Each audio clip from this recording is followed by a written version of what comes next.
Hello everyone. आज के video में हम लोग प्रीवियस ईयर से रिलेटेड कुछ एमसीक्यू को डिस्कस करेंगे। तो देखिए, सबसे पहला क्वेश्चन आपसे पूछा जा रहा है कि एक मशीनरी एक्स लिमिटेड द्वारा 5 लाख की लागत से 1 अप्रैल 2015 को खरीदी गई है। यानी कि एक मशीनरी जो है वह एक कंपनी है एक्स लिमिटेड, उसके द्वारा 5 लाख रुपया में ख़रीदा गया है। और वह कब खरीदा गया है? 1 अप्रैल 2015 को खरीदा गया है। और इसके 10 वर्ष की अनुमानित उपयोगिता मानकर स्थापित की गई है। यानी कि जो इसका एस्टिमेट है कि यह 10 वर्षों के लिए स्थापित की गई है।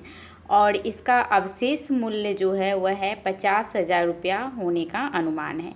यदि कंपनी घटते हुए शेष जमा पद्धति से 20% की दर से मूल्यह्रास, ठीक है, यहाँ मूल्यह्रास प्रभावित करती है यानी कि चार्ज करती है, तो दूसरे वर्ष 31 मार्च 2017 को मूल्यह्रास की प्रभावित की जाने वाली राशि होगी। देखिए, इसमें आप लोगों को डेप्रिसिएशन को कैलकुलेशन करना है, ठीक है। और देखिए, यहाँ पे ऑप्शन दे रखा है 80,000 रुपया, 90,000 रुपया, 1 लाख और 72,000। तो देखिए, हम लोग ह्रास का जब गणना करते हैं, यानी कि जब हम लोग डेप्रिसिएशन का कैलकुलेशन करते हैं, तो हम लोग 2 मेथड से करते हैं। एक होता है सीधी रेखा पद्धति, जिसे हम लोग स्ट्रेट लाइन मेथड कहते हैं। तो उसमें क्या होता है कि जो हर साल जो डेप्रिसिएशन का अमाउंट है वह फिक्स्ड होता है, ठीक है। लेकिन जब हम क्रमागत ह्रास पद्धति से हम लोग डेप्रिसिएशन को निकालते हैं, तो इसमें हर साल डेप्रिसिएशन जब कैलकुलेट करते हैं हम लोग, तो अलग अलग आता है। और यह जितने साल हम लोग करेंगे तो उसमें कहीं ना कहीं पहले वर्ष में हमारा डेप्रिसिएशन का अमाउंट ज़्यादा आएगा, दूसरे वर्ष में उससे ज़्यादा कम आएगा, फिर उससे कम, इस तरह से आता है, ठीक है। तो इसमें आप लोगों को क्रमागत ह्रास पद्धति से बोल रहा है डेप्रिसिएशन का कैलकुलेशन करने के लिए। तो देखिए, यहाँ पे जो मशीनरी का स्थापना हुआ है वह 1 अप्रैल, ठीक है, 1 अप्रैल 2015 को हुआ है। और आपसे 31 मार्च 2015 को पूछ रहा है कि कितना होगा ह्रास का अमाउंट, यानी जो डेप्रिसिएशन का अमाउंट है वह कितना होगा। तो देखिए, सबसे पहले तो हम लोग 1 अप्रैल 2015 है, तो सबसे पहले तो हम लोग 1 अप्रैल से 31 मार्च 2016 तक का निकालेंगे। तो 5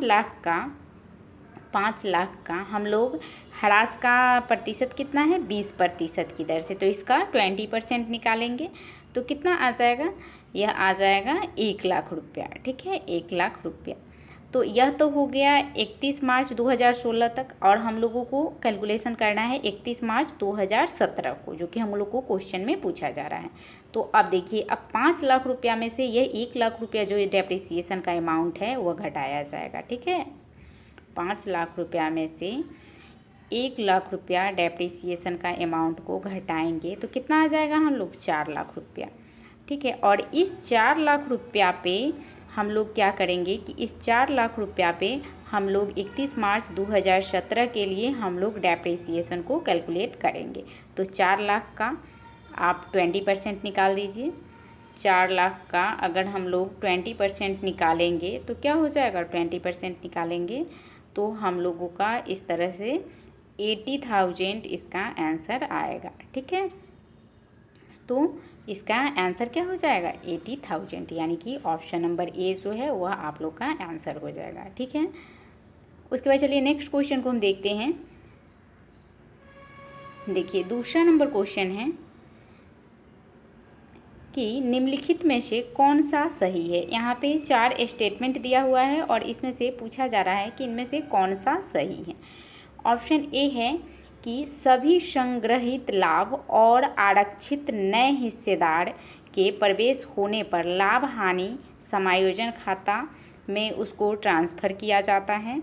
उसके बाद दूसरा ऑप्शन है कि जो रिटायर होने वाले पार्टनर होते हैं और उनके लेखाओं का निपटान नहीं होने की स्थिति में अपनी सेवानिवृत्ति के पश्चात भी वह जो फॉर्म है उसमें अपने लाभ के शेयर का दावा कर सकते हैं। उसके बाद ऑप्शन नंबर तीसरा है कि जो हमारा प्रसुप्त साझेदार होता है, ठीक है, यानी जो हमारा डोरमेंट पार्टनर होता है, उसको अपने अवकाश प्राप्त करने के संबंध में सार्वजनिक सूचना देनी पड़ती है। उसके बाद नेक्स्ट ऑप्शन है कि ज्ञापन पुनः मूल्यांकन खाता खोले जाने पर परिसंपत्ति और देयताओं संशोधित मूल्य पर आर्थिक चिट्ठे में अंकित होते हैं। तो देखिए इसका आंसर जो होगा, देखिए ऑप्शन नंबर हम ए से देखते हैं। देखिए पहला बोला जा रहा है कि सभी संग्रहित लाभ, यानी जितना भी फॉर्म का प्रॉफिट हुआ है और जितना भी रिजर्व है, वह नए हिस्सेदार के प्रवेश होने पर, यानी कि फॉर्म में जब कोई न्यू पार्टनर प्रवेश करते हैं तो लाभ हानि समायोजन खाता में ट्रांसफ़र किया जाता है। तो ऐसा नहीं है, ठीक है, तो यह नहीं होगा।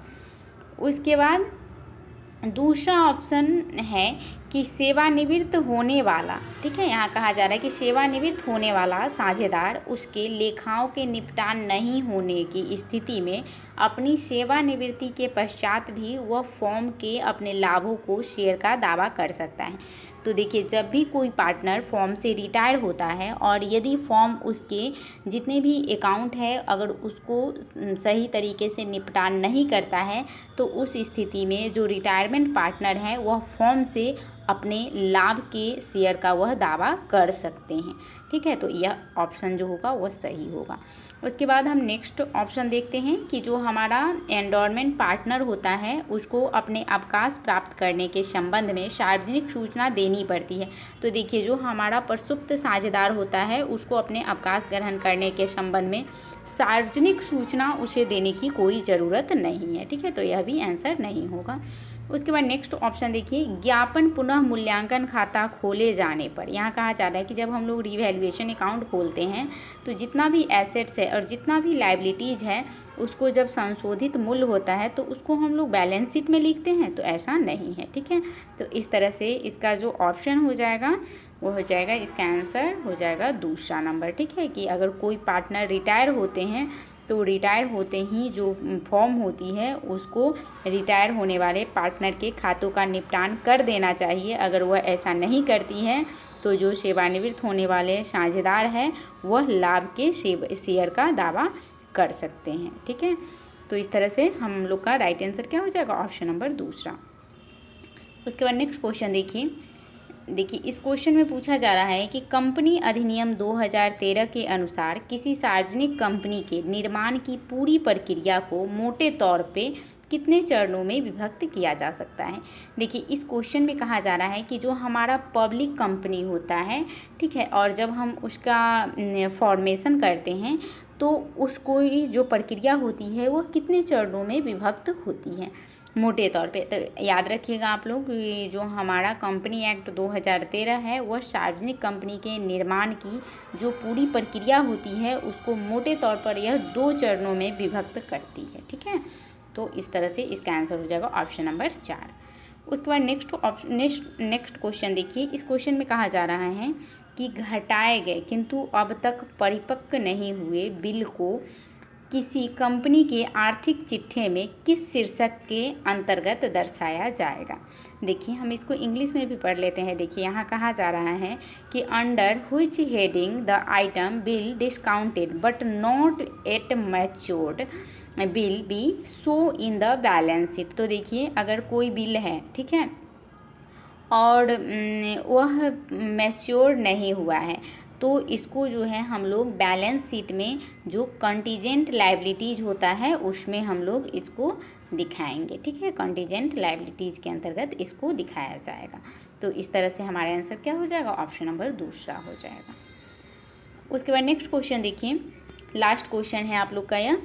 तो देखिए इस क्वेश्चन में कहा जा रहा है कि opening stock was 29,000, closing stock 31,000, sales amounted to 3 lakh, gross profit was 25% on cost, ठीक है, यहाँ ध्यान दीजिएगा ऑन कॉस्ट है। What was the inventory turnover ratio. देखिए इस क्वेश्चन में आप लोगों को इन्फॉर्मेशन गिवन है और इसमें आप लोगों को इन्वेंट्री टर्नओवर रेशियो आप लोगों को कैलकुलेट करना है।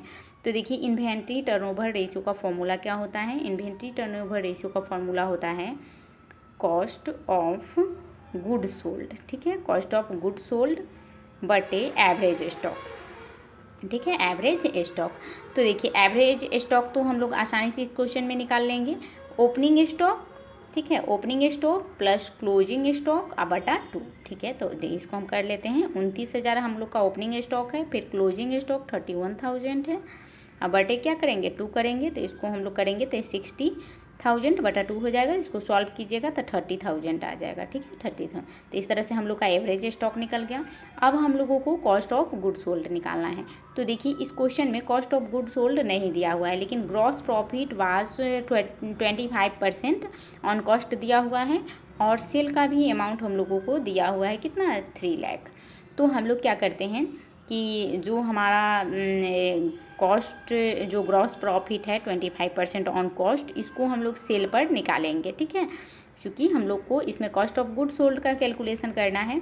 तो इसको करने के लिए हम लोग क्या करेंगे, देखिए इसको करने के लिए हम लोग क्या करते हैं कि हम लोग 25, ठीक है, बटे 125 कर देंगे। ठीक है, ग्रॉस प्रॉफिट, एक मिनट, इसको जीपी ऑन सेल, ठीक है, सेल करने के लिए, ठीक है, ऐड कर देते हैं इसमें हम लोग। ठीक है, और अगर हम लोगों को कॉस्ट पे आना है तो उसको माइनस कर देंगे, जैसा कि इसमें दिया हुआ है।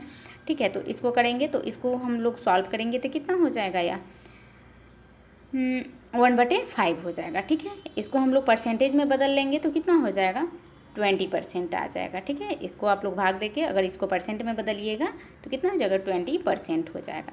अब हम लोग क्या करेंगे कि कॉस्ट ऑफ गुड सोल्ड को निकालेंगे। तो कॉस्ट ऑफ गुड सोल्ड निकालने के लिए क्या करेंगे कि 20% जो भी हम निकाले हैं, 20% ऑन सेल, उसको हम लोग क्या करेंगे कि 3 लाख रुपया को हम लोग 20% करेंगे। ठीक है, 3 लाख रुपया को 20% करेंगे, या कट जाएगा तो कितना हो जाएगा, 60,000 हो जाएगा।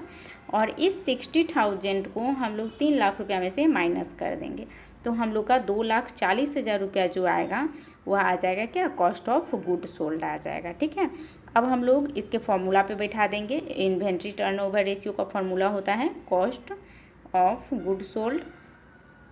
गुड सोल्ड बटा एवरेज स्टॉक। ठीक है, तो कॉस्ट ऑफ गुड सोल्ड हमारा कितना आया था, 2,40,000 रुपया आया था, हम लोगों ने कैलकुलेट किया। और जो हमारा एवरेज स्टॉक है वो कितना आया था, 30,000 आया था। ठीक है, इसको हम लोग अब सॉल्व करेंगे तो 3 8 24, तो कितना आ जाएगा, 8 आ जाएगा। ठीक है, 8। और जब हम इन्वेंट्री टर्नओवर रेशियो को सॉल्व करते हैं तो हम लोग इसको जो यूनिट देते हैं वो होता है हम लोग का टाइम्स।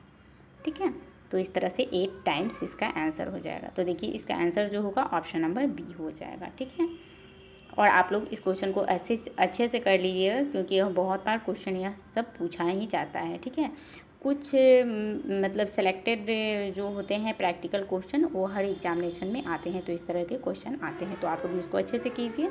ठीक है, अब हम नेक्स्ट वीडियो में मिलेंगे। और अगर वीडियो पसंद आ रहा है तो आप लोग इसे शेयर कीजिए, चैनल को सब्सक्राइब कीजिए और वीडियो को लाइक कीजिए।